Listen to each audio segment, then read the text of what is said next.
if God wants me to believe in him, he could do that really easily. He can afford a billboard. It would just like write it in the clouds. I'm God, I'm real, believe in me. Here's what happens if you don't. If God wants you to go to heaven, why not just have an angel and a devil show up at some formative point in your life and you get to see and smell and hear both of them and make a choice? But you know why God doesn't send us visions of the afterlife or do miracles in front of us? Because that wouldn't make us believe in God. It would actually make everything worse.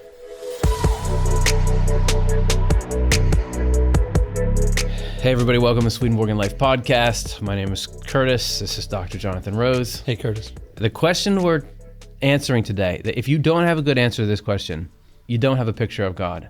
You don't have a picture of life, right? Right. The whole thing about it's important to believe in God, that affects your eternal destiny.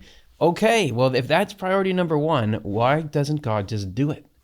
Why are people right now cruising YouTube looking for different videos? And do these people know what's up with God? Or there's all these denominations Wondering and questioning and pondering. And yeah, I know. Couldn't you just like end all that in a heartbeat? Yes. Isn't there a button that God can push that just says, do miracles? This will make it clear to everyone. Well, there's an answer to that. And the answer is that if God did that, it would shut parts of your mind down so completely that you could never go to heaven. And the only way that makes sense, I'm serious. No, well, like that's what Swedenborg claims. And in order for that to hold, you have to have a sense of what is heaven and how do you come into heaven? Because of course, if God loves everybody all the time and wants to bring them into heaven, easiest thing in the world, just like bring them in. Yeah. Make it impossible for them to go anywhere else. I mean, just create a sort of cattle chute or something. But if you think about love, if I want somebody to love me, if I want my daughter to love me, can I make her do that? It's notoriously challenging. and what you will backfire. What you do will backfire. Yeah, that's so right. That might just tell you something more true about the nature of love and the task that God has in front of him when he's trying. So there's actual laws of divine providence that say this is how he's got to do it. We're going to go to, why don't we just tackle the free will question at the same time, which I feel like we've been building up to this. In all the previous episodes, we keep getting off on these tangents about free will. Why do we have it? It seems like it's at the root of all these problems. How necessary is it? Oh, man. Okay. It's the most expensive part of the whole design. And you sort of think, man, just don't have that feature. Everything gets easy. Yes, that's right. Because it can be infuriating if you're looking out and you're seeing all the problems in the world and you say to religious people, well, why that? And well, it's free will. If everything's riding on free will, next time we have the budget meeting or there's a shareholder meeting, I'm going to call up and I'm going to lodge a complaint. Like, get the free will thing, get rid of it. If you were in charge, do you think you would prioritize free will over everything else? Just like do what you want? I would like be coercive. Get them to do what you I would want. just prioritize happiness.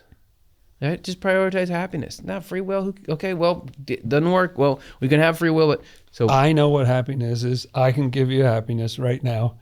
And so just get them to go where they need to go to be happy. Here we go. What Divine would be so hard Providence. about that? This is in the book Divine Providence. I don't know. We're going to find out. Okay. So in this first section, we're talking about how it's important. It's so important to our happiness, which is heaven is happiness, that we freely choose what to believe in and care about. And it's so much so that it's actually a law of the divine providence. This whole thing is just a chapter title. On the screen, you'll see it's all capitalized. They don't make chapter titles like this anymore. No, that's This is right. a whole They don't book make them like today. they You used to. ready? It is a law of divine providence that we should not be compelled by outside forces to think and intend, and so to believe and love in matters of our religion, but that we should guide ourselves and sometimes compel ourselves. Okay, so self-compulsion is okay.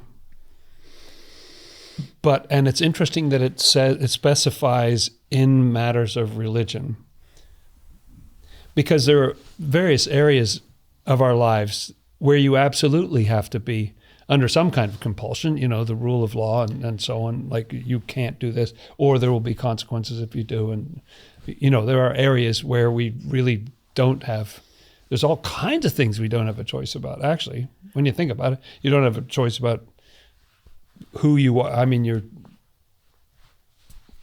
come into this world, you didn't choose to be born. That's right. Here you are. You have this existence. You have this consciousness, and didn't choose your mom and dad. You didn't choose your mom and dad. Didn't choose where you were born or what century or any of those. I mean, I know some people think you did in some secret way that you've forgotten. Before you were born, there was some pre-existence. There's no evidence of that. There's no evidence of that. So that is so maybe that's like an offered explanation. But not only that, you didn't even choose like the limitations you have. You didn't choose how talented you are at things. Whether you have particular physical health or you just got cursed somehow and you have bad health or something. But when it comes to matters of our religion, which I think you could also translate as matters of ethics and moral values, framework. That's right. Because the words that he glosses it with, if I remember what you just read there, is believe and love, right? Like yes. It's about what you believe and love. So the stuff about what's right and what's wrong and what's really true about life, it's a law of divine providence. It's a law of how God runs the world, that you can't have anyone forcing you to do that stuff. And lots of people may try to force you, but it backfires. The consequence, if this was flipped around, is this. Just the loss of our being human. This is Divine Providence 129. Oh, is that? Well, that's not a big loss, is it? Everyone recognizes that none of us can be compelled to think what we do not want to think, or to intend what we think we do not want to intend. So we cannot be compelled to believe what we do not believe, and certainly not anything that we do not want to believe, or to love what we do not love, and certainly not anything that we do not want to love. Our spirit or mind has complete freedom to think, intend, believe, and love. We can be compelled to say that we think and intend something, or that we believe and love something, but unless this is or becomes a matter of our own desire and our consequent reasoning, it is not something that we really think, intend, believe, and love. Yeah, there it is. So I was just having that very thought before it got to that point, that you can be compelled to say, people could put various strictures on you to make you at one kind of a threat or another. I believe this. I care very deeply about this. But what goes on in here, you can't hack that. Well, and you really buy and what you don't really buy. That's unhackable. Well, this is why that some of these really tight-knit, closely controlled cult-like settings that people can grow up in. I think about documentaries that I've seen, and it was really like, we're going to put everything in this environment to try to make you think this way and believe this way. Eventually that boils over, because it's not you having, if you grow up in that and everyone's telling you this is how you have to do it and you don't have the freedom to look around and think, it's not really you thinking those thoughts. And it's not a love. It's just, I have to. Yes, and so really it's someone else's, as Swedenborg explains at some point, I don't know if the quotes are going to get into this, it's not really your will, because you didn't want, it was someone else's will. Mm-hmm. Someone else's will was that you think this or believe this or say that. And so it doesn't even represent your own heart and mind. It's some other coercion. And you look at all those situations, isn't it quite routine that there are people who just don't buy it and they turn on it? Or there was recently, quite a different example, but there was recently a famous spy from the Soviet Union who had come over and spied for the States. Defected. And he recently passed away. But he just didn't buy it. And he was high up in the system, and there's all this stuff that says, buy this, buy it. And lots of other people did buy it. But he didn't buy it. And he had the freedom to, no, I'm going to undermine this. I'm going to throw myself at it and seriously undermine this whole thing.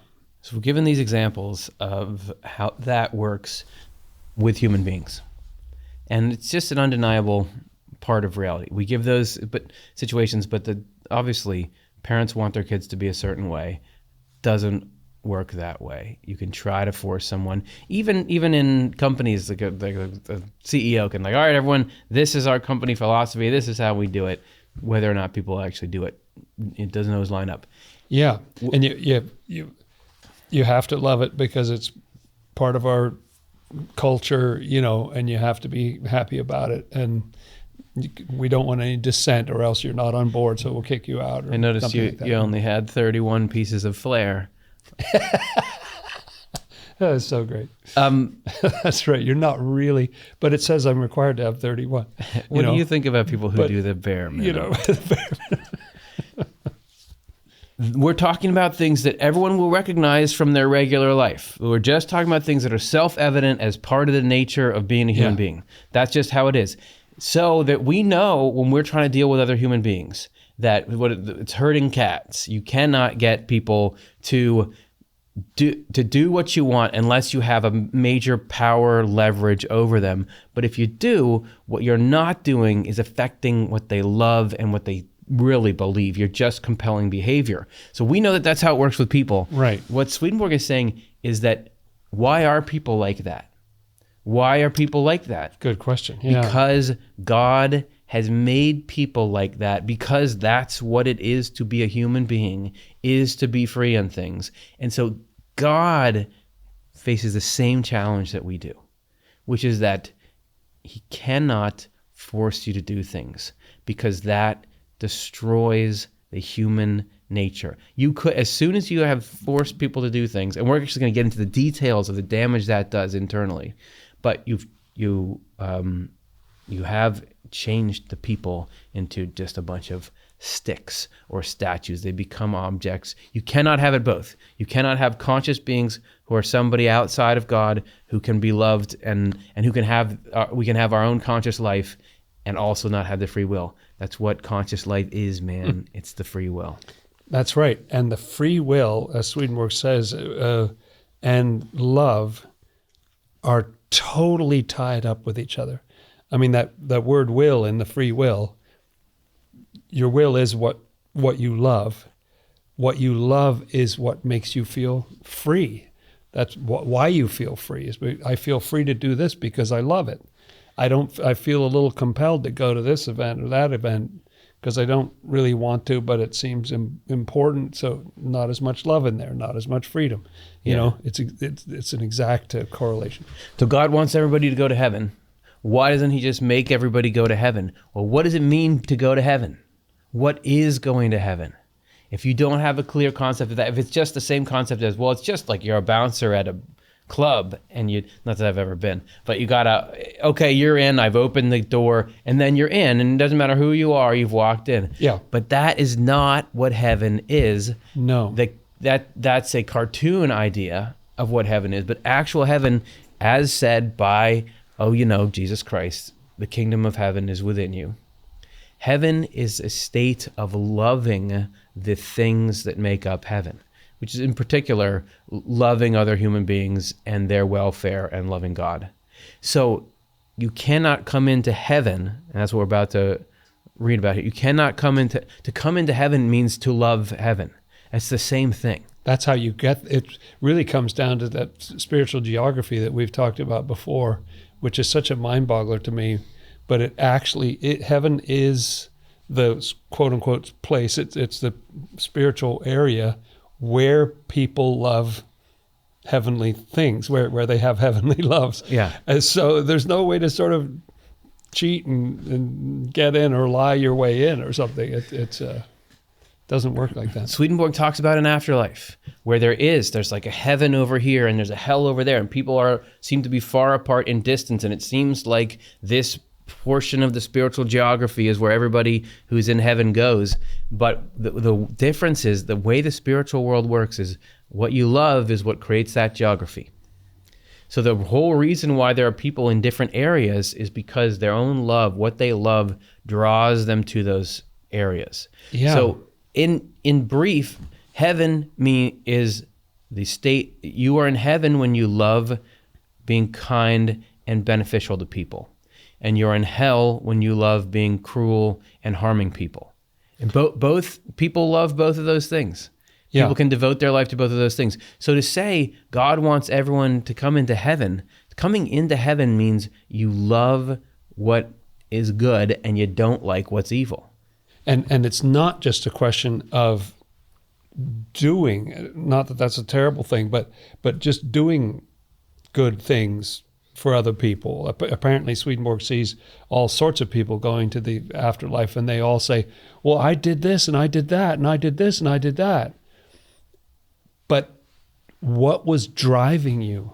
Why did you do those things? So because frankly, I wanted to be great. I wanted to be loved by other people or something. It's okay, well, that was the love that drove you. That's not the most heavenly love,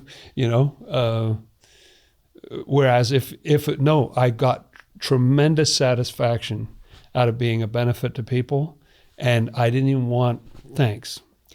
That's the happiness. The point of existence. Swedenborg has this quote in Heaven and Hell that I've really glommed onto recently, which is, divine love is the intent that everyone should be most profoundly and fully happy. There you go. In the middle of that quote, I don't usually quote that part because it says, divine love is the intent that everyone should be saved and should be most profoundly and fully happy. But that should be saved, people have wildly different, what are you talking about? So right. But that, when you understand what Swedenborg means by saved, so the last part of the sentence does it for you. It does it for you. Yeah. So if that's the point, heaven is that the happiness that comes when you love doing good things. That's what heaven is. And the freedom from the complication and misery that comes from loving evil things in all their forms. Yeah. So you can't say like God wants you in heaven and not realize that what heaven is a change in what you love and enjoy. And that change can only be wrought organically and gradually, just like that's the nature of what love is. Yeah, and so it's an opt-in program. I mean, we need to make actual choices to head in that direction and try to, enjoy that more, try to siphon it in over time. And that process you're describing, Swedenborg calls reformation. There's a distinct process, which is reformation, which is changing us from the self-centered, materialistic paradigm that we start in, and turning us into people who gain great joy from seeing others do well, who gain great joy from working for the common good, who gain great joy in what is honest and true and fair, and who have a great affection and perception of the reality of the existence of God. Love teamwork and just want to be a humble part of something that's doing some good. So that's done through Reformation alone, and Reformation cannot happen through events that compel. And there's a couple categories of events that compel that people would think this is a solution to the problem of why don't more people believe in God. Yeah, right. The first one we want to look at is miracles and signs. Why doesn't God just do one good, solid miracle for everybody? Very popular theory. Yeah, that would do it. They would just chase it away. Even some people in the other world tell Swedenborg, if I saw a miracle, I would believe. Okay. And he says, no, you wouldn't. Which is amazing. He's not saying, well, God can't, or God wants to test you because he wants to see if you would believe, like doubting Thomas, blessed are they who haven't seen and yet believed. No, you would not. You would temporarily believe, but you would not end up believing, and you wouldn't believe fully. And it wouldn't be deep. That's what I'm trying to say. You wouldn't sort of buy in at a deep level. Yeah. This is Divine Providence 130. No one is reformed by miracles and signs because they compel. No one. They compel. That's a strong statement, I would say. It's not sort of like, it's not ideal, or it's not done by the best people. No, he's saying no one. 30% of people are. Yeah, no. And why? Because we were just talking about this. Because they compel. Because if you have a miracle that is like, oh, this shouldn't be able to happen, so I know Well, I think he's about to say what I want. He's about to more eloquently say what I'm about to say. So let me hold my tongue. We cannot deny that miracles induce faith, and that they persuade us convincingly that what the miracle worker says and teaches is true. Oh, you did that? It must be true.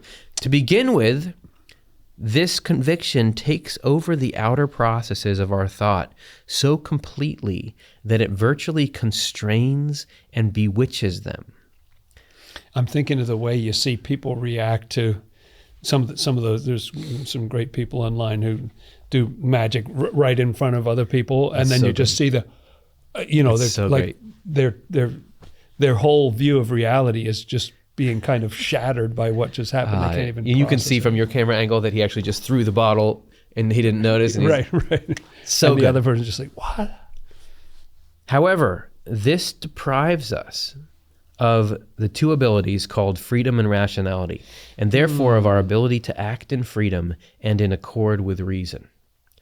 And so what's so bad about that? Then the Lord cannot flow in through our inner thought processes into the outer ones. All he can do is leave us to convince ourselves by rational means of the truth of anything that has become a matter of faith for us because of the miracle. Wow. So that's really striking that the Lord wants to flow in from the inside, and now something's getting in the way. Yeah. Because this thing happened on the outside, and then, okay, work stoppage. Can't do my thing right now. There's a system to it. There's a system to the process of how do you change a human heart? How do you change what somebody loves and cares about? It has to be a free process where you are doing your part, where you have choice. Here's the things that you believe are good. Here's the things that you believe are evil. They both can have their advantages. Which one are you doing? We make our outer choices, and then the Lord, through the day-to-day, why you have so much time to ponder things, why you have so many decisions to make, why you're so apparently left alone in your life, because you're constantly making these choices about who you are and what you love and who you want to become. And in the midst of that, God is working through these complex inner processes. And working through your freedom. Slowly, to the extent that we allow, changing that. But when you got a miracle that comes, it shuts down your spirit of inquiry. You no longer are looking and deciding in your heart what you think is true and false. You no longer are looking and deciding in your heart what's good and evil. You just, you're frozen into this state of compulsion by, let's say, something that you take to be a miracle or that is some kind of supernatural thing. And then God can't really do the actual work of changing your heart. It's like, as you said, this assembly line, somebody pulled the cord. It's not moving forward at this point. I'm remembering a situation where I was at a week-long camp, and at the end of the camp, everybody's cleaning up. And then I noticed that the stove was really, really dirty, like whole stove and oven. You had 150 people there for a week or something, and it was just a mess. And there was this older woman there who just said to me, I don't think you can possibly get that clean. And then I worked away at it, and then when I showed it to her at the end, she just smiled, and I realized, oh, I think she got me to do that. You know what I mean? Like, I think she motivated me by doing the opposite. Yeah. You know, she worked through my freedom by challenging me a little bit with it, but not in any kind of direct way. I think that's caked on. I don't think you'll ever get that off. Reverse psychology. Reverse psychology. Yeah, you got to sort of do a corner shot, an angle shot. You can't directly get people to do your will. Wasn't that Wizard of Oz? Like you just had to learn that what you needed was here all along. The ruby slippers. I'm just suddenly movies are flipping through my mind all the time. Like the master or the sensei is like, I already know this lesson, but you have to figure it out for yourself. You have to figure it out for yourself. yourself. You have to live it and make it your own, or else you wouldn't believe me. Like Jeremiah Johnson, where the guy puts his sleeping bag too close to the fire, and the other guy doesn't say anything, and then his sleeping bag catches fire, just have to learn the hard way. I could tell you, you're too close to the fire, but you wouldn't believe me. That's it. You wouldn't believe me. You wouldn't believe me, because you got to see it for yourself. That's the seeing it for yourself. You have to be able to weigh it. even the religion that you grow up with, it could be right. It could have plenty of great truths. Yeah. You could have plenty of great truths, but even there, even somebody who is surrounded by something that is good and is true, Swedenborg says that will never take you all the way to heaven, because you have to have a point in which you examine it for yourself. The box is not already checked. It's an opt-in. The default setting is that box is not filled in. You have to opt in. It's an opt-in situation.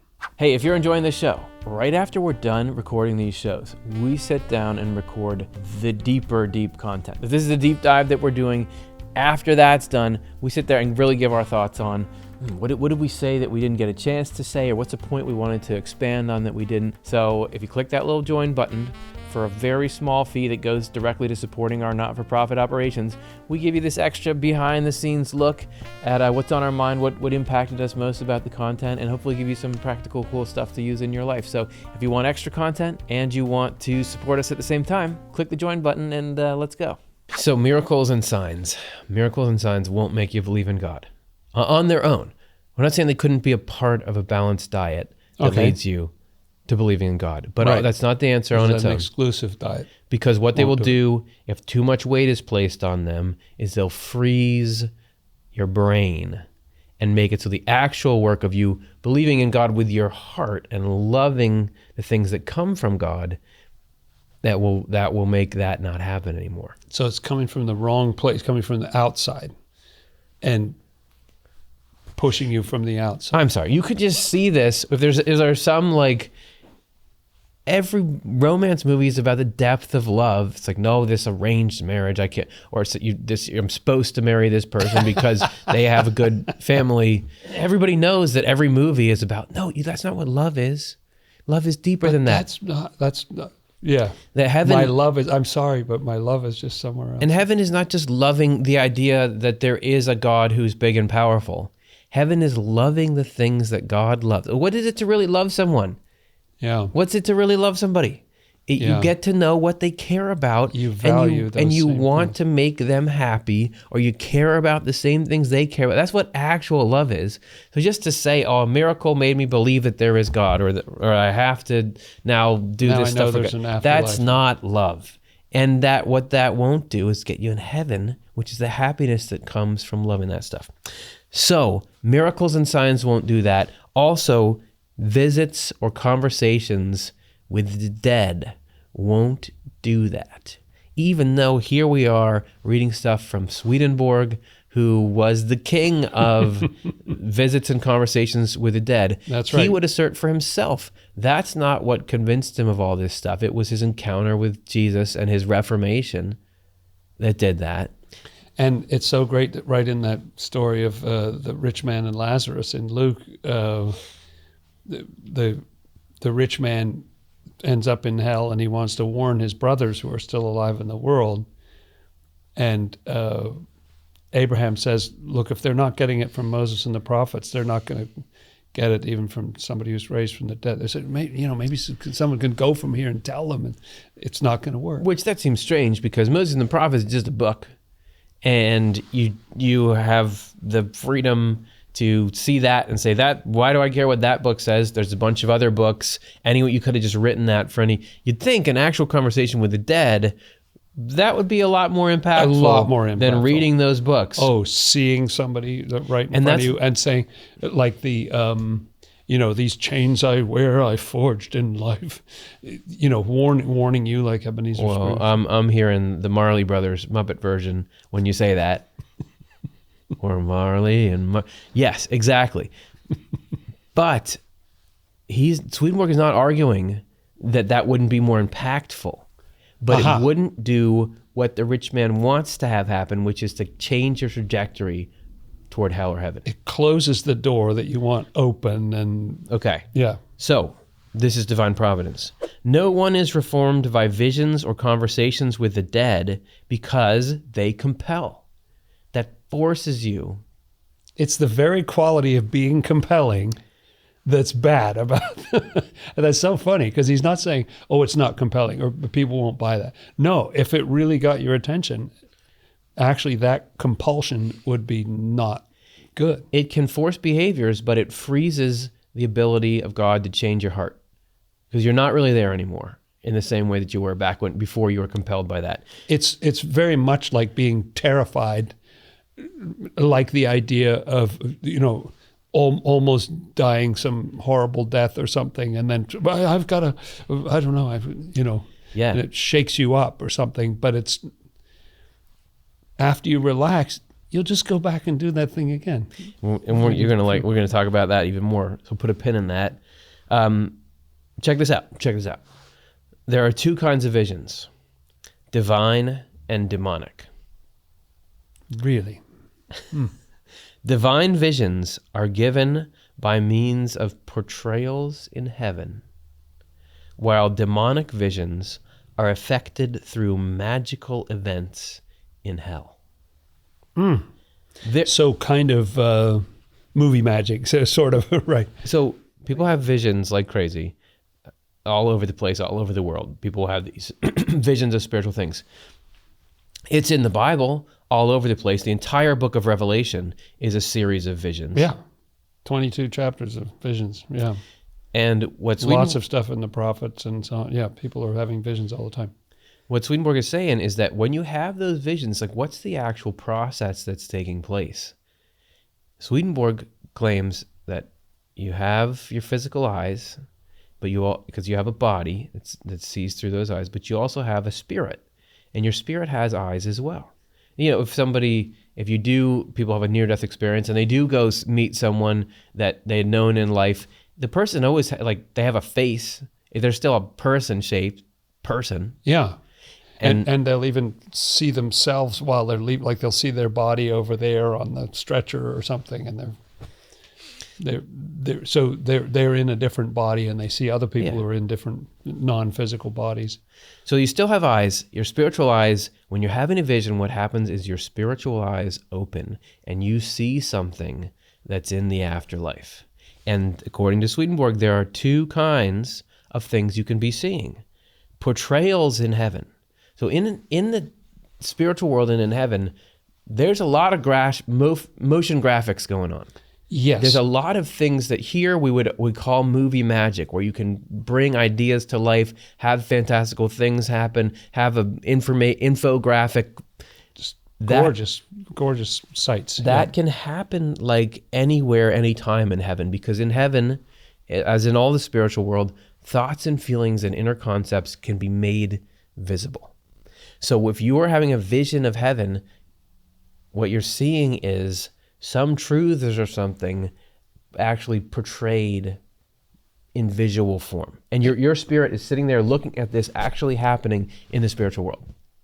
That's the way Swedenborg tells it. It's just reminding me of this statement from the ancient classics, Greek and Roman, that said that there were two gates through which dreams come, the gates of horn and ivory, and one were true dreams. I forget which was which, but one were true dreams and one were deceptive. In other words, some are really revealing something to you. It's interesting, that thought, that just, you may pray for a vision, or I want to see what's going on, but you need to be aware.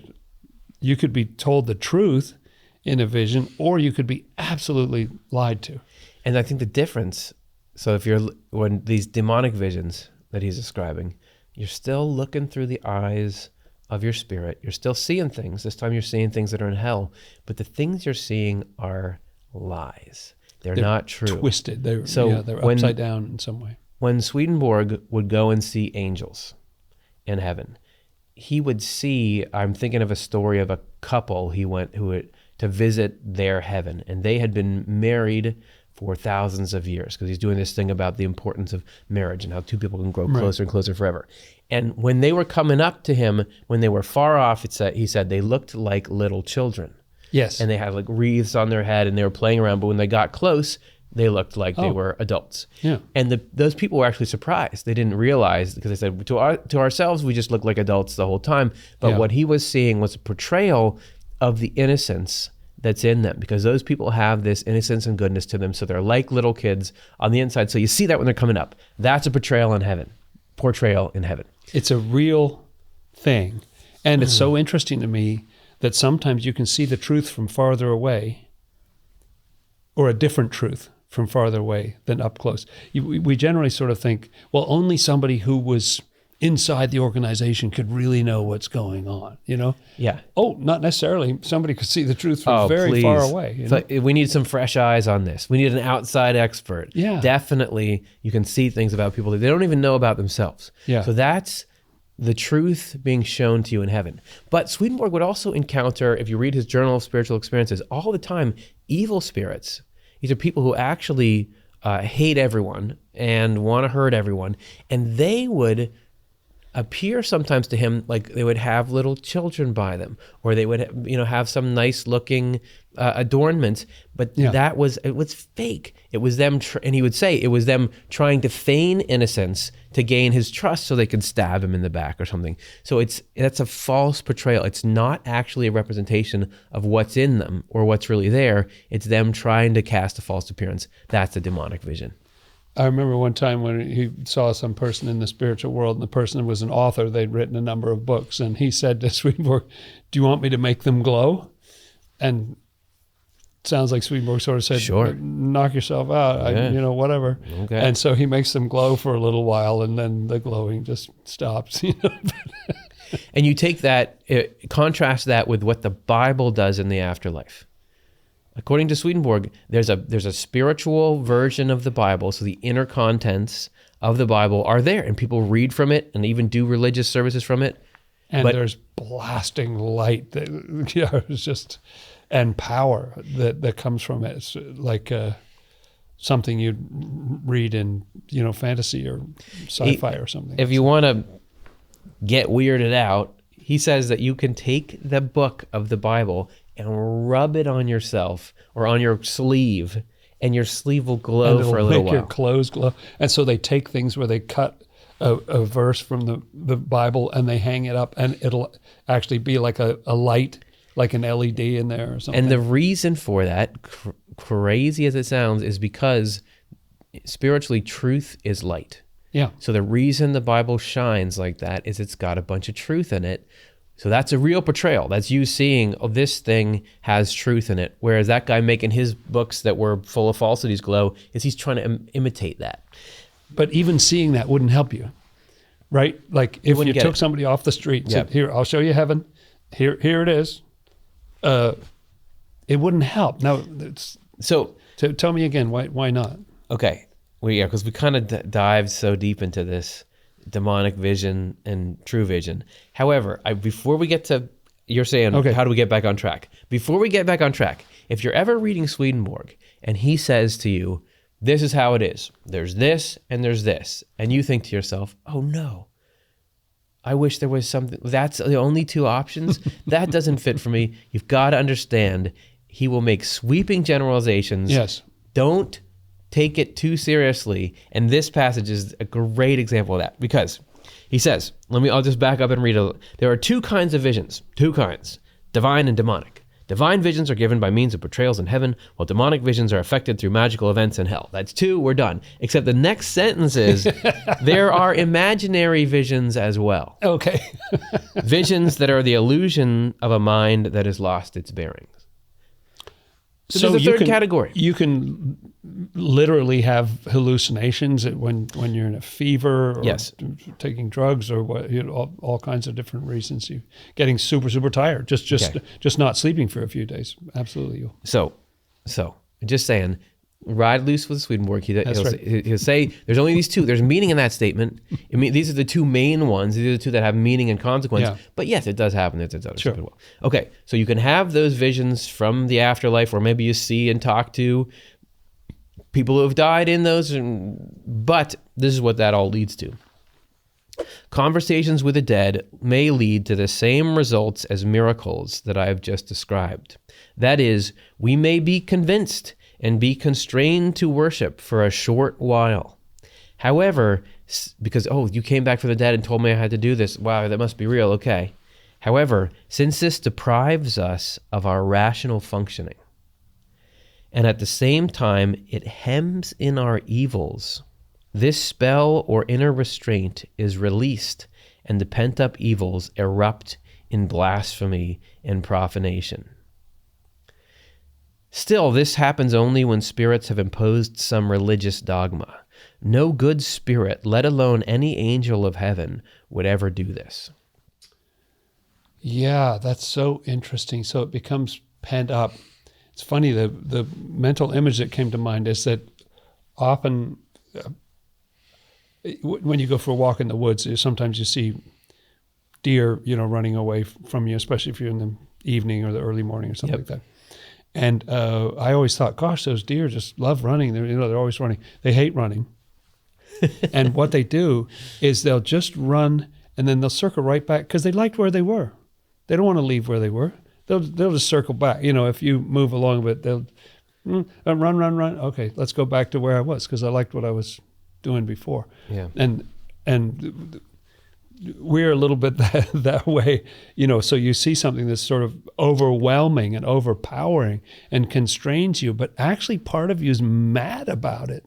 Don't you think? You're sort of angry that this thing's kind of forced you to believe in the existence of God and the afterlife because you didn't really want to, and there was no buy-in. It just got shoved in your face, Yeah, dude, that's great. That's a great comparison. We circle back. You eventually get back to the life you had. Same thing when you have some kind of scare or something and you think, I better reform my life. But then once the pressure's off, we kind of get back into our old habits.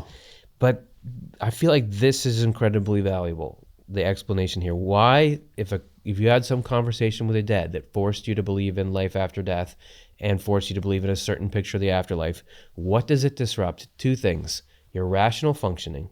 So you no longer are figuring things out for yourself, which is a default mode of life that God intends, because that's what a free being needs to do, is go and figure out life for themselves.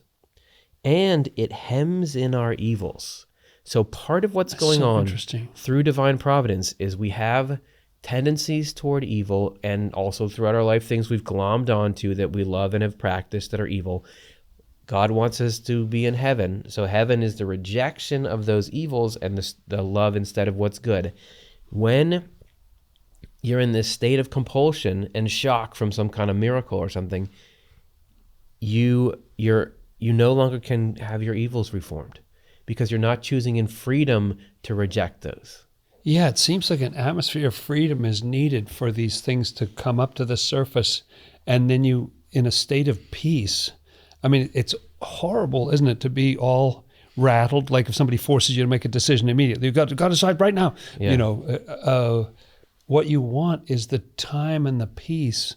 You notice when judges are making their decisions, it always amazes me that they'll say, okay, I'll make a decision in 4 months. Yeah. Right? It's wow. How about this afternoon? Yeah, I mean, that would be handy. It's just, there's two things, yes or no. I've got to weigh these things. I'm going to think about it. I'm going to give myself plenty of time to think about it and peace to kind of reflect on it in myself and make a decision about that. And so without that freedom for things to sort of bubble up and for you in a state of peace in your own heart and not under any kind of outside force, just I like that, or I don't like this. I think I'll move away from this. I don't think it's so good.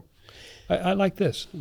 I know we can't just keep pointing to movie plots as an authority. I don't know why not. There's millions of them. People just think of movie plots, but I think one filter that movie plots have to go through is they have to resonate with audiences. Yes. So you have to see something true about life in them. So it seems to me like there often is a scene in some heroic journey that we're on where the hero, you're on the good team and you got to battle the evil, but then there's this individual moment where the dark side tries to entice them and they have to reject it. So Star Wars. Get them off the... Yes, there's Luke Skywalker and there's the whole Rebel Alliance that is saying, we got to go fight this empire. Come on, you become a pilot and you do this and we're this team and we're compelling you to go that way. But there's also this moment when the Emperor, Darth Vader, is like, don't you know the power if you joined us? And apart from the Rebel Alliance, apart from your team, you've got to, in that moment, say, I don't want this because I've seen what you are. I don't want to do this. Yeah. That's what gets ruined. And that's when you really make the break. That's when you've really chosen the light side over the dark side. Yes. You can't do that in your life. Because you've come to the opposite point of view. There's this compulsion coming at you, and then you sift it through and you say, no, And where does that? I refuse. Where does that happen? It's just you and them in the room. Yeah. It's just Luke Skywalker and Darth Vader in the room. Yeah. And very much like Jacob doing that journey, and then he ends up wrestling with the angel. Such an amazing scene, and it's just him and the angel, and they're wrestling, and it's a lot like that. It seems like some dark moment in this otherwise story full of other people. He's got all these children and huge family and everything. So it disrupts not only your rational processes, but your ability to keep doing the work of being regenerated, because it's no longer you in the sanctum of your freedom saying no to the appeal of evil, that's how you go from hell to heaven. That's how regeneration happens. So we can't, even if you could have a conversation with the dead and it might compel you to do rituals and to pray and to believe, what it won't do is get you to, in freedom, when evil is there saying, join us, for you to say, I won't do that. Because once you do that, you have a different heart. Your heart has changed. And that creates this space, and then love can come in, and then you start to feel the happiness of heaven. Also, he just tags on the end that no good spirit, let alone any angel of heaven, would ever impose a religious dogma through a vision. It would never say, here's what you have to believe. Isn't that amazing? Because so many people seem to feel that has happened or should happen or will happen. That why don't they just come right down and tell you? Or I had this vision, so you have to believe me, or you have to accept my vision that I had. Yes. Because I had this vision. It showed me how things are. Elsewhere, Swedenborg, he talks to a lot of spirits, he talked to some angels, seemed to get some good information, but he says the theology that I present was not, no angel told me this, was only by the Lord when I was reading the word. So when he's not having all these experiences, right? Yes. This is just corroboration. He's just in his quiet time in the morning or whatever. He's reading his chapter for the day, whatever it is, and that's when it speaks to his heart. Yeah, they're actually not allowed to, and they understand the reasons. I mean, it must be weird for them, because they would probably love to. Oh, the stuff you think, you're so wrong about everything. I'd love to fix you and think this instead. Against the rules, can't do it. We have to go through our process. I've sometimes wondered why, it's sort of heartbreaking that people struggle with these diseases forever. And then you imagine, let's say at some point, in another 20 or 30 years, there's an absolute cure for cancer, and cancer just wiped out. Then you think, well, what was all that suffering, all that death? Why didn't God just sort of wind the clock back and say, here's how to fix that, and not have all this suffering? But there has to be an orderly process where these thoughts happen. It has to be someone's idea. Someone has to have an insight. Someone has to see, oh, I think we could fix it this way. Oh, I'm working away on my research. It would take all that away if that was just revealed in the heartbeat. And then we have to do it this way because God says so. The next category we want to get to is that, so we said, you can't have miracles and signs compel people to believe. You can't have conversations with the dead compel people to believe, because both of those, while you might get some temporary belief out of people, would destroy the process of reformation, which is like the actual game that's going on. The third thing that cannot reform people is threats or punishments. Oh, now this is a favorite one. A mainstay of religion, threats or punishments. You're talking about how many movies are built around the idea that, if all else fails, just torture somebody, because then you can get the information, or then you can persuade them. The torture or the threat of torture is like it's in so many movies. So to so many people, it's just like that's how you solve that problem. Just threaten to torture them, threaten to kill somebody they love, or do. And this also claps back at a lot of Christianity and other religions try to compel people into membership with the threat of hell. True. Yeah, that's been a major...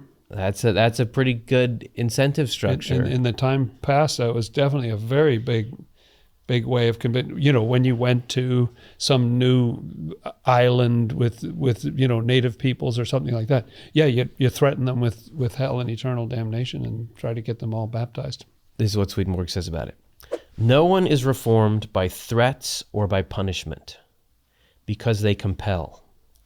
Can anyone be forced to believe and to love? We can no more be forced to believe than we can be forced to think what we do not think. We can no more be compelled to love than we can be compelled to intend what we do not intend. However, what is inside can be compelled from the outside not to speak maliciously against the laws of the realm, the customs of everyday living, and the holy values of the church. What is inside can be compelled in this regard by threats and punishments. So you can regulate behavior. Yes. You can get outcomes. That's why we have laws. I mean, the most basic, murder is illegal. That's a threat that compels people to not do it. But what that can't do is change what you really believe and what you really care about, and so cannot change your heart. It can't actually reform you, because if your only reason you're not murdering is because there's a law not to murder, then as soon as that law, the murder's still there in your heart. Right. As soon as the law goes away, if it's advantageous to you, you'll do it. This reminds me of a sign that was on somebody's cubby in grad school that said the beatings will continue until morale improves. Yeah. What that means, that's hilarious. What that means is the beatings will continue till people don't complain, but morale will not have Morale improved. will never improve as long as the beatings are going on. It's completely the wrong way to affect a morale problem.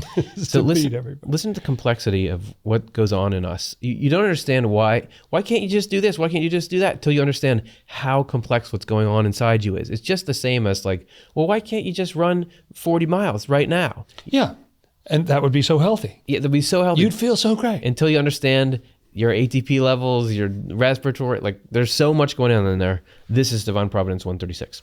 Second, what is inside us resists compulsion from the outside so definitely that it turns the other way. This is because our inner nature wants to be in freedom and loves its freedom. As I have already explained, freedom is a matter of our love or our life.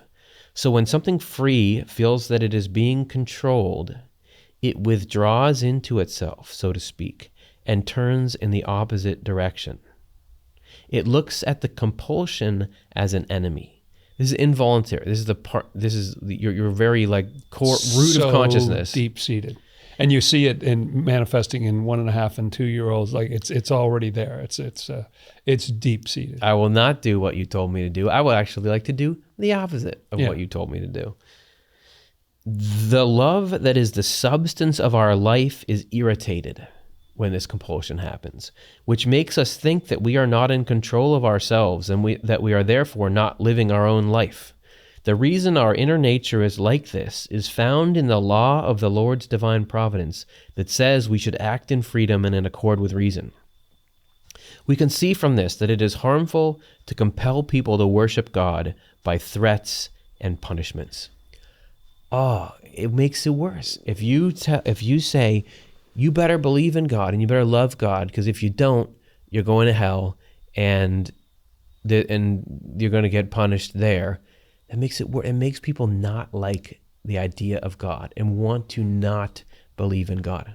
Yeah, and would not do want almost anything to in the other direction. It plants a dislike of that idea. Yeah, and if that's I dare say that to a number of people on our dear planet, religion kind of equates to control. Isn't it thought control? Isn't it making people walk in lockstep? Isn't it kind of coercion of some kind?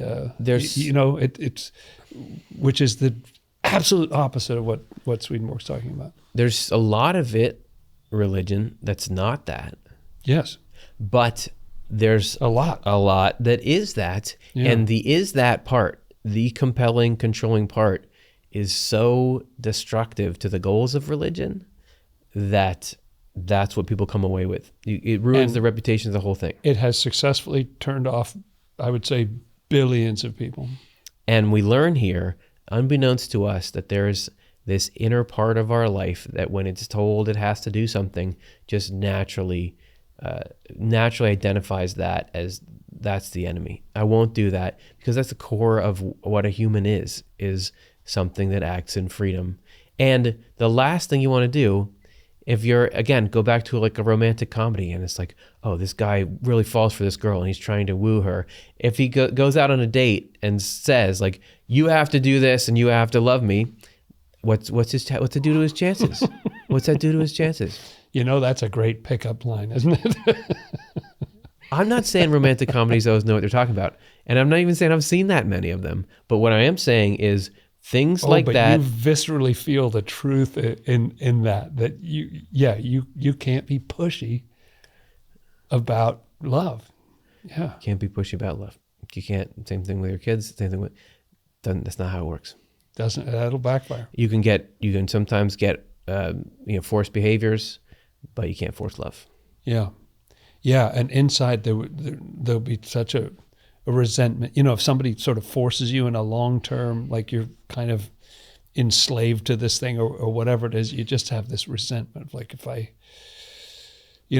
wear a smile on my face, but if I had half a chance, I would throw this whole thing over. As soon as I win the lottery, I'm going to come back into this office, curse everyone out. Yeah, right.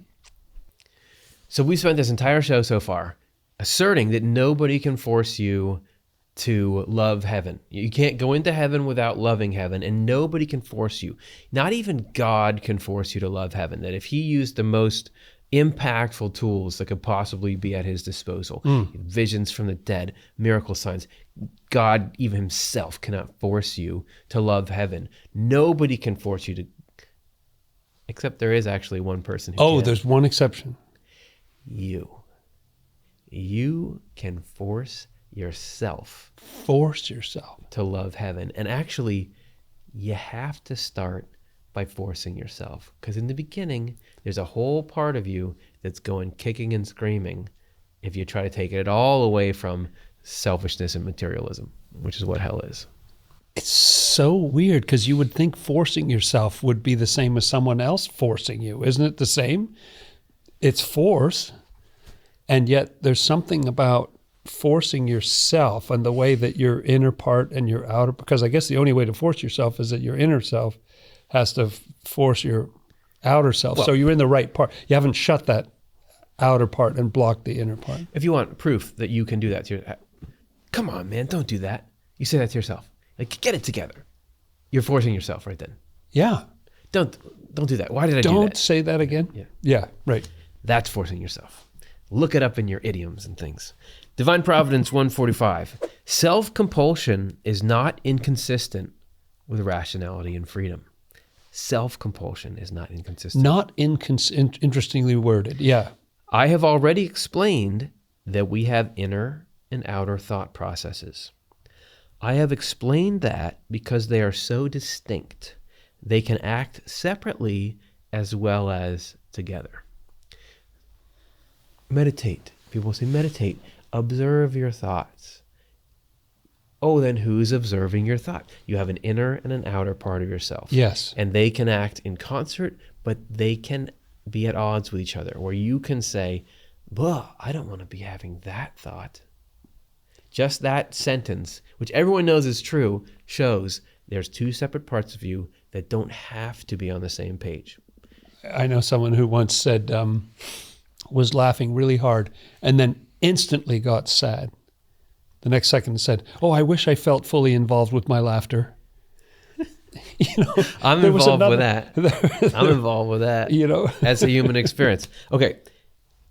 I've already explained that we have inner and outer thought processes. I've explained that because they are so distinct, they can act separately as well as together. They act separately when we talk and act on the basis of our outer thought in ways that differ from our deeper thought and intent. Oh no, that looks lovely. No, I really enjoyed going to dinner. We would Do you love really? to come. We would. We would love to come. Not them again. But more seriously, no, you can trust me. Oh, yeah. Every scammer, right? I just got Oh, no, ma'am. It's, it's fine. I just got an email from one of these freaks that was like, here's your PayPal invoice for $755. Thanks so much for your business and supporting us. Your email address, like as my name. If this was an error, call this number. Liars. Scammers. Tend to be your friend. Pretending to be like and not at all interested in revealing. Like, who would send you a scam and say, this is a blatant scam, and why don't you just send me your money? Scum. Let's not fool around here. Villainy and scum. Give it to me. And they act together when we say and do what we think and intend inwardly. Okay, so the way for them to be in alignment is that the outside reflects the inside. Yep. If it's doing something else, and some of those are like, for polite society, it's built on manners and self-discipline and restraint and so on. That's a very important part of life, to keep your lower self on a short leash, is the way I think. It's like having a rather hyperactive dog or something, and just needing to kind of, okay, we're going into a crowded room here, stay with me here, keep it under control. But when that outside is doing exactly what the inside wants, when the inside wants some good thing and the outside gets to do the thing, that's a fun day for the quote-unquote team. Since the inner and outer processes of our minds are distinct then, the inner can even fight against the outer and forcibly make it consent. Yeah, and that battle, the Bible talks about that, there's a war in your members kind of thing. It talks in several places in the epistles about this tension between what it calls the inner man and the outer man kind of thing, that there's different levels to you, and they can even be at war with each other. And that's the only time when you're trying to force someone to do something that people will actually applaud you for. It's like, yes. Oh, to take up your cross and try to reform yourself and fight against your own negative impulses. That's great. That's actually the work of life. This is where he says the specifics of how that starts.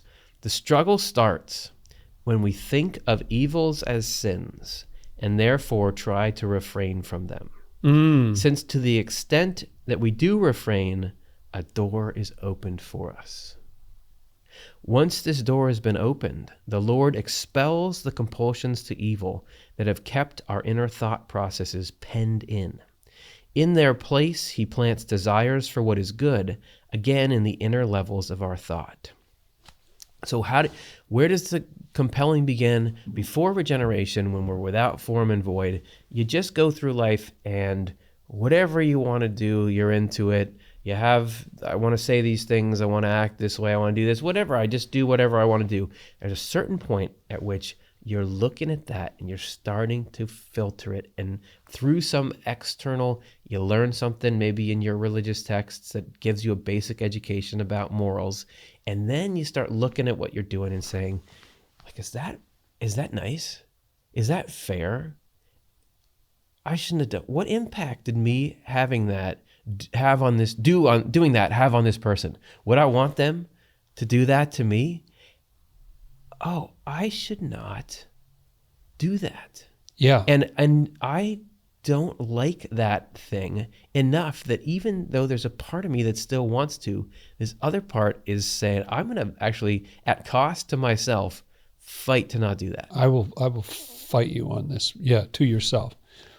Yeah, that's right. I had a mentor who said it starts with just taking a series of mental photographs of yourself in different states, and just realizing, wow, some of those photos are not so great. Like what you see in there.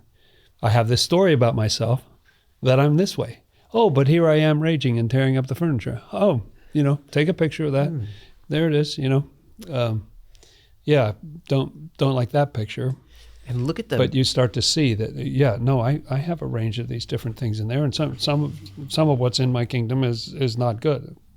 Shouldn't happen. Look what happens on the inside. So as soon as you do that, the first time that you, the first internal protest you ever do against your own compulsions, when that happens, then enter the Lord.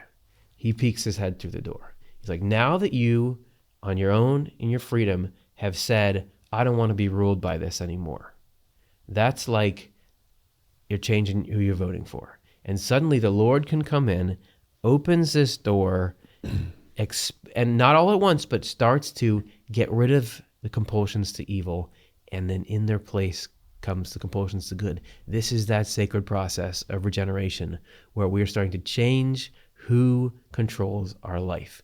Does their compulsions to selfishness and materialism control our life? Or are we going to have heaven, and through heaven the Lord, which is the love of goodness and truth and honesty and fairness and justice and kindness and all that? Are they going to be the ones controlling our life? And we, right along with them, wanting that to happen. For some reason, what it's making me think of is memories from youth, and where if somebody else tries to wake you up at 5 a.m, on a Saturday, you're like, oh, just complaining bitterly.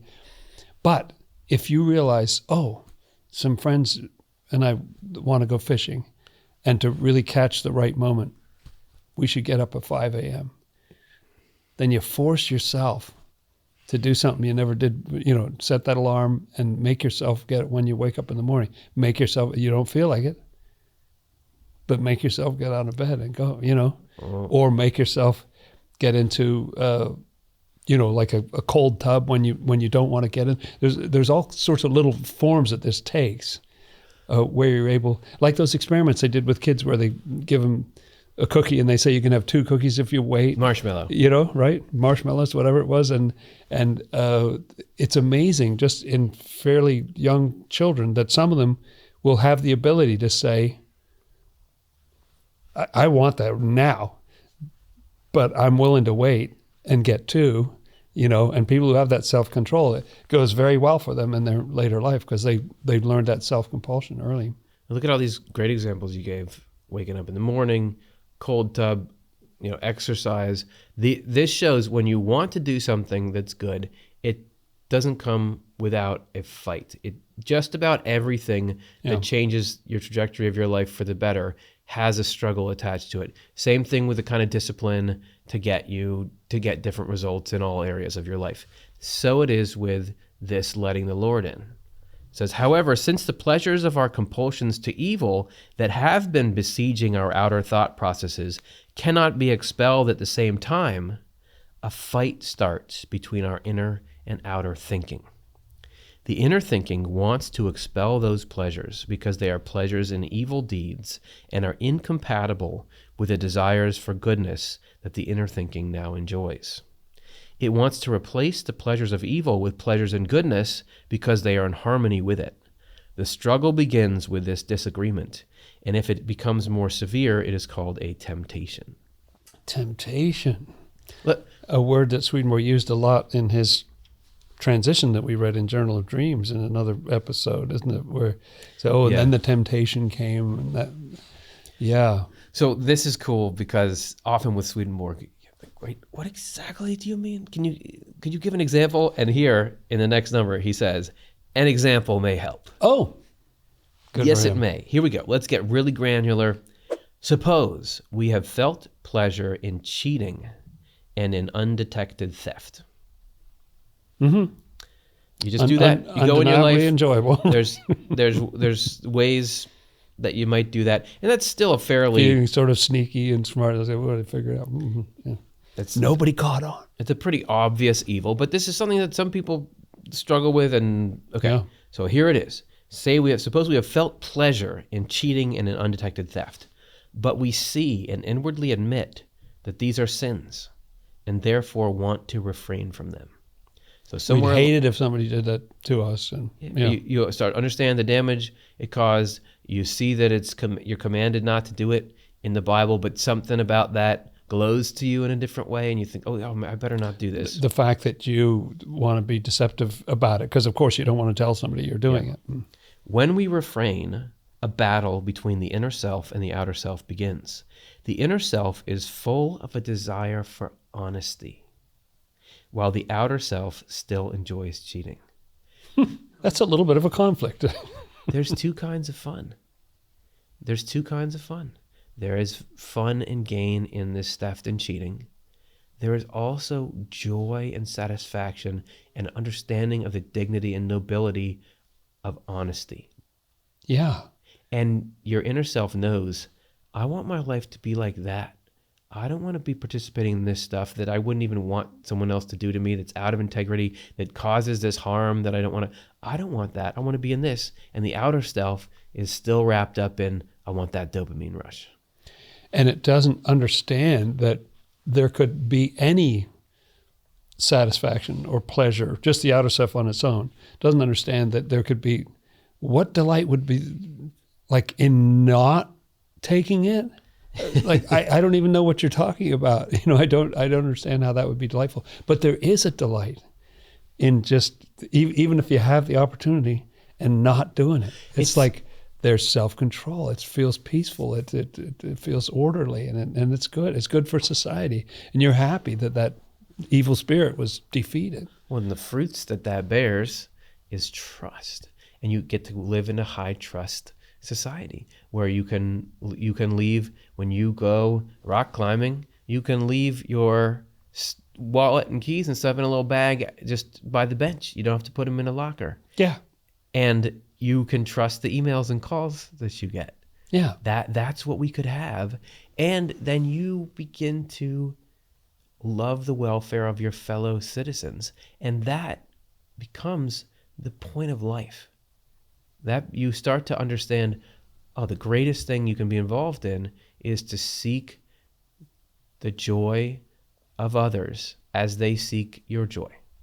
And you realize you risk that whole thing by this stupid pleasure that you used to get out of just nicking something and getting away with it. It's like, well, why? So much is lost. Speaking of that pleasure, he goes on, because this pleasure is diametrically opposed to the pleasure of honesty, it does not go away unless it is forced to. And the only way it can be forced is through fighting against it.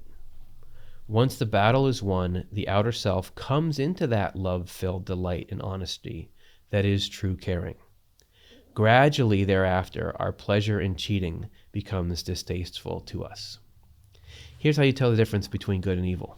So you have this part of yourself that's wrapped up in evil, and it's I have fun stealing in this example, and then you have this inner, and that's the bad part. That's the evil part. So there's this thing that's destructive, both to our own psyche and to the people we do it to, but it feels good, so I just want to keep doing it. It's kind of a thrill. And the inner self has this pleasure in honesty and goodness that it wants to pursue, that is good and looks good and feels good, and everything about it is good. Oh. So there's this battle, and in the battle, the outer self, the evil part, is trying to extinguish the good, deny it its pleasure, take over, destroy everything.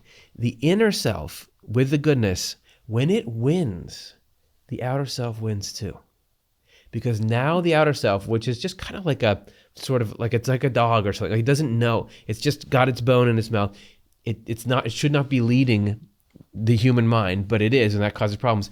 Once the inner self wins, actually the outer self is, this is what this kind of joy feels like. Never mind, this is great. Yes. Right. And that other jangly, terrifying thing, and then you lie and thinking, was there a security camera? And, yes, and you can never really feel peaceful, or every time there's a knock on the door, you wonder, is this thing coming back to bite me? And yeah, that's right. It's better for the outer self, but the outer self does not want to go there, and it's not going to go there without a fight. And it really is going to be a struggle where one or the other has to have the upper hand, you know? Interesting that he says, gradually thereafter, our pleasure in cheating becomes distasteful to us. So not right away. He says, you can't, from the position of evil, when we're engaged in evil, we don't really get what's wrong with it. You just can't when you're in there. You just can't, like, you can maybe hear it, but it just seems good because it's pleasure. It gives you pleasure. Yeah. But after you move out of it, and after you get into the opposite, not right away, but as your life starts to change, then when you're in good, you can see evil for what it is. And eventually, not only are you, the battle's over. You're not fighting inside yourself. Right. You genuinely detest Right. that thing that you used to love because you understand it for what it is. Not even a temptation anymore. No, that's right. It actually is possible to get to that place with the Lord's help. And I know in the steps of repentance, it's got an element in there that talks about praying to the Lord for the strength or the power to resist the evil, you know, because it is difficult. Some of these things you really get hooked. You know, if you've done it a bunch of times and you've felt that, it's almost in your bloodstream, you know, that pleasure. It's hard to avoid it. It's in your brain chemistry. And but the Lord can give you the strength to... You'll get there. You get to the point where away from it. It doesn't do anything for you anymore. No. You don't actually, you're disgusted by it. And it's really, really great to see some of these things in the rearview mirror, so to speak, to realize, wow, that used to fill my life. And it's somewhere else now. Laughable now. It's just, it's corny. I'm it's not corny. hooked. It's dumb, cheesy. We don't want it. Right. Let's talk a little bit more about the human urge to be free. That this is just something that is in human nature. We want to be free. Beyond this, we all want to be free. We want to get rid of non-freedom or servitude. As children subject to teachers, we want to be on our own and therefore free. All the people who decide to go into service in order to gain their freedom are compelling themselves. And when they compel themselves, they are acting freely and rationally. So there's an example of, I want to be, he's talking about going into servitude, which I think would be like an indentured servant. Maybe becoming an apprentice for 7 years or something to get a position. So that's like a picture of compelling. Yes, let's say I want to run my own. This is Swedenborg's day, so I want to run my own blacksmith shop. I really want to do that because I have this inherent desire to just run my own life. That's what I want to do. So I know I have to go and listen to what this other blacksmith guy, right or wrong, he might be a great guy, but I have to go in there for humble myself. And learn because I know that's what the goal is. That's self-compulsion. You can compel yourself into a state that feels less free, which is the battle between the good and bad within you, because you know there's real freedom. There's the yoke is easy and the burden light from the Lord on the other side of that. So much schooling is good for children and teenagers and so on, but there's these great songs about school's out for, like you can't wait till it's over, burning the books and all that stuff. And you just want to be rid of the compulsion of it because a teacher's telling you what you have to do. And your life is kind of regimented and you want to be free. And that's why kids who are little want to be teenagers and they want to be grown-ups. And I'm thinking, because I want to drive. I want to, And I'm like, no, you don't understand. What you have right now is better. Yes, it is better. It looks better over here.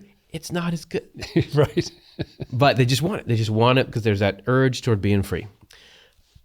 Continuing Divine Providence 149, one reason people do not make a similar effort to move from spiritual slavery to spiritual freedom is that they do not know what spiritual slavery and spiritual freedom are.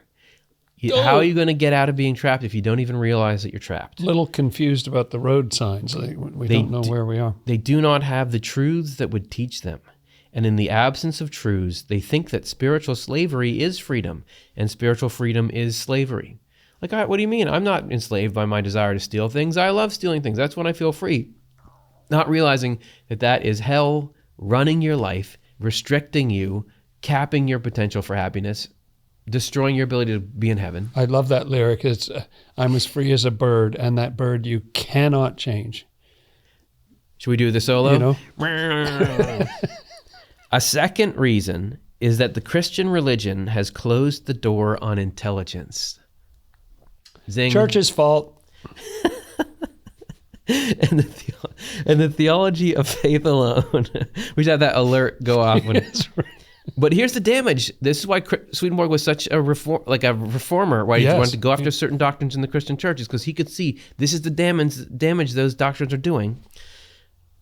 As the Christian religion has closed the door on intelligence, and the theology of faith alone has sealed it shut. A third reason is that not many people look into themselves and see their sins. And if they do not see them and refrain from them, they are in the freedom of their sins, a hellish freedom that is essentially slavery. Looking at heavenly freedom, which is freedom in its essence from this perspective, is like seeing daylight in darkness, while looking under a black cloud at what comes from the sun overhead. So if you don't, this is why you need religion, is you need it to be able to give you the ability to discern the difference between heaven and hell. If we're referencing classic rock songs, you think you can tell heaven from hell, blue skies from pain. Without the right teachings, you really don't know. You really can't suss it out for yourself. And this idea of faith alone, which Swedenborg would say is a deterrent to people doing self-examination and repentance. It is a deterrent to, why do I need to look at myself and find out where my evils are? But I just have faith, and so now I'm saved. That halts this process as well. There are lots of good people who accept the doctrine of salvation by faith alone, but they're still living good lives, and Swedenborg talks about that. Yes. But as a concept, that idea of faith alone is very dangerous because it takes away the one remedy. It's like, let's just not have medicine. Why do we have medicine? Let's get rid of it. Yeah. You're taking the thing that religion is supposed to do to fix you, to help you be better and get you into this heavenly, beautiful state. Taking that off the table, it drove him crazy to think about, how did we get here to where we undid the thing that you absolutely need to do, the repentance, to be a more heavenly person. Let's close by talking about the freely chosen path to heavenly goodness. What does that look like? How do you walk that path? This is back in Divine Providence. Our outer self has to be reformed by means of our inner self, and not the reverse. The inner and outer self means the same thing as our inner and outer thought processes. The inner self is not reformed simply by gaining knowledge, understanding, and wisdom. That is simply by thinking. We are reformed inwardly by intending to do what our knowledge, intelligence, and wisdom tell us. When our knowledge, intelligence, and wisdom tell us that there is a heaven and a hell, that everything evil comes from hell, and that everything good comes from heaven, then if we do not intend evil on the grounds that it is from hell, and instead intend good on the grounds that it is from heaven, we are on the first step of reformation. When we take the next step and intend to stop doing wrong, we are on the second step of reformation. Still, we are not reformed until both the outer and the inner self are reformed. The outer self is reformed by means of the inner self, when the outer self refrains from the evils that the inner self intends not to do because they are from hell. So you can't just think about it, change your impulses. You got to then actually not take the actions. The thing is an important part, but it doesn't do it. By itself, it doesn't do the job. This is the proper order of operations. Everything we're talking about in the beginning, if you had a vision or a miracle or a conversation with the dead that said, don't do evil, the outer self would stop doing evil, but it's not doing so at the request of the inner self. So there's not It's not a self-compulsion. The freedom and rationality is not engaged, and you're not really changing who you are. You're just trying to avoid some unpleasantness. Some powerful force came in from the outside and rattled you enough to make you change your ways on a temporary basis. We are more completely reformed when for that reason we abstain from them and fight against them. In this way, what is within is intending, and what is outside is acting. For unless we do what we intend, there is a lack of real intention inside that eventually becomes unwillingness. That's key. So yes, you could have it that you can force these actions, but by some external a overwhelming show of a miracle or something. But the clock is ticking, because if there wasn't this real intention coming from your own heart to not do this, eventually that's going to go sour. You're going to rebel against this law that you're like, this law is taxing me without representation. Yeah, and I'm struck by those words about abstaining. And that's a big deal, to abstain, not to have the opportunity and not to do it. Swedenborg even talks at one point, I think, about having an opportunity to do something that you used to love and not even wanting to do it, as you said. It's not that, oh, I'm so tempted, but I guess I won't. You even get to the point where I don't even want to do that. And then fighting against was the other thing I heard in there, that there are times when it's going to be, if you make a change in your life, I've often found you make some sort of change like this, like I'm going to move away from hell. Often I'll have like a 3-day sort of little honeymoon where things go well with that thing. Mm-hmm. But the 4th day, hell remembers where I live and comes back to try to get back in, and then you're fighting. So you may have a few days, like a grace period, but then later you'll have to try to reassert that dominance over that thing in yourself. So let's end here by talking about Jesus. And Swedenborg has this whole theology that we're going through here, right? And you can say, all right, is that in the Bible? But here you can see, how in the world does the Bible make sense unless you have this theology backing it up? Here's a famous saying of Jesus to Peter. Swedenborg quotes it here. These few observations show how our outer self is reformed by means of our inner self. So that's where we were. The outer self has to be reformed from inside by means of the inner self, or it doesn't work. This is what the Lord's words to Peter mean as well. Jesus said, "If I do not wash you, you have no part in me." Peter said to him, "Lord, don't wash just my feet. Wash my hands and head as well." Jesus said to him, "Great. Yes, you went the extra mile." No, he doesn't. He says, "Those who have been washed need only to have their feet washed, and they are wholly clean." How do you possibly make sense of that? What a bizarre interaction. Yes, because Peter is surely thinking, I would be thinking if I were Peter there, I'm not even saying yes, he's going to love it when I say, yeah, do my head. I'm giving myself into your care, Lord. You wash that head. Whole deal. Let's do and it. Jesus has this rebuke that says, listen, no, you don't need that. I just need to wash your feet. How does that make sense? What is that talking about?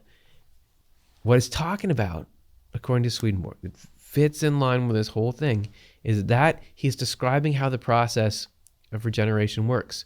Your outer self needs to be reformed by your inner self. The feet are the symbol of the outer self. They're the closest to the earth.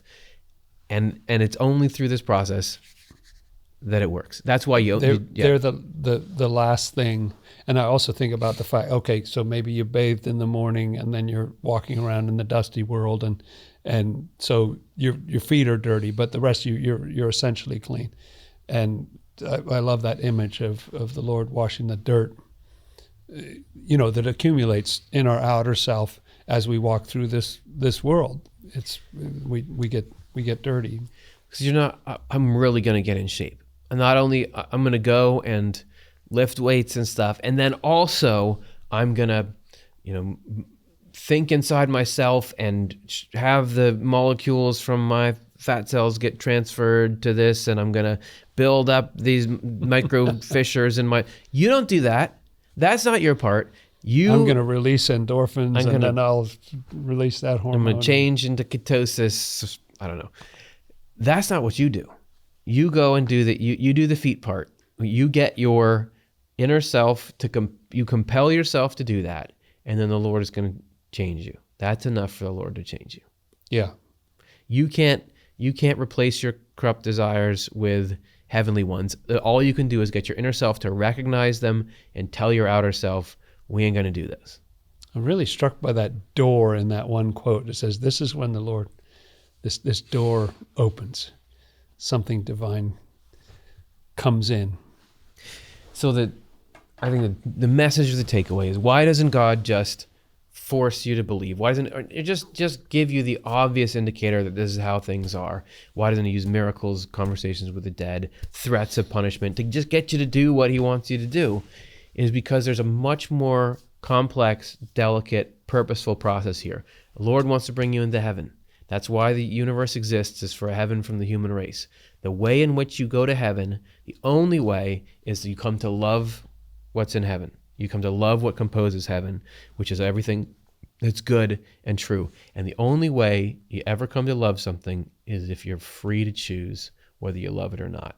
So the Lord... And you choose it, and you work on that. The end goal is not, do you believe in me? The end goal is, do you change your heart? Do you repent to come to love me? And God is inseparable from his own nature, which is to do good. He says to Peter, right? Do you love me more than these? Feed my sheep. It's about coming to be like the Lord is, and we having something in common with him. That's when you're in heaven. And that tremendous divine wisdom to know the way that we are. Parents know this, teachers know it, people who are trying to run society realize you can't force all the people all the time. They have freedom. You've got to work within their freedom. And so that divine wisdom of realizing the only way this thing works is if you compel yourself. And it's okay to compel yourself. In fact, it's very good. It actually is an optimally designed world for that to happen. You might think, if the point is to believe that God exists and to do what God commands you to do, there's many better ways you could organize life than this free form, confusing. This is all stacked against you. But the actual goal, which is to change yourself from the inside out, this world is perfectly set up to do that. And it's really about making a start. You're not going to finish it in this lifetime. He said gradual, right? And he says elsewhere that it continues after we die. You know, if we get into a rhythm, into a process of improvement, that continues forever. We just need to start to develop a taste for it. I think with the whole Swedenborg thing, you could have a knock on Swedenborg as, oh, this is a great source of truth, not the only source of truth, but it's a great source of truth. If you were trying to discredit that, you might say, well, why was it, the things that discredit it are like, why is it this weird guy from the 18th century? Why he just wrote in books? You have to read that. Are you going to believe what he says or not? And you can look at that as, this is not that credible. What would really be credible is if God gave us all the same experiences Swedenborg has. What that would not do is allow you to be formed in freedom. So Swedenborg is just a book. Let's say that this is one of, a number of sources on the planet that God's put there that gives you the means to do this, changing from hell to heaven in your life. It's just a book on the shelf. You can pick up the book next to it or not. But what this does is you can take it and read it, and the ideas are there. And then in your own freedom, with your own rationality, you can start to determine and look in, is this really true? Is this really good? Could this really be how it is? And then they can be an aid to this process happening. Yeah, that's why I love this format of these shows, in the sense that we're kind of trying to participate in that same thing, just putting a message out there. People can opt in or not. It may seem nonsensical or demonic or insane to people, whatever. They're utterly free to opt in or not. And if you used your freedom to watch all the way to the end of the show, we are very grateful. Jonathan, it's been so fun hanging out with you here. Looking forward to next time. Bye, everybody.